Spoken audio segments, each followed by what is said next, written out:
You are looking at Julian's pronunciation guide, where we look at how to pronounce better some of the most mispronounced words in the world, like this other curious word. But how do you say what you're looking for today?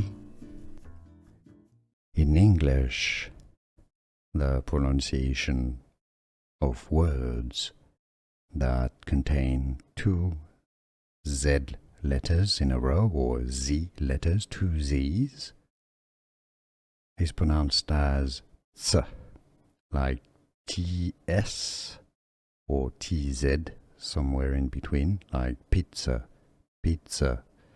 So ts is how you say it, as in pizza. Here are more videos on how to pronounce more confusing words and names too many mispronounced. Like this video if you found it useful. I appreciate your support. I'll see you soon and thanks for watching.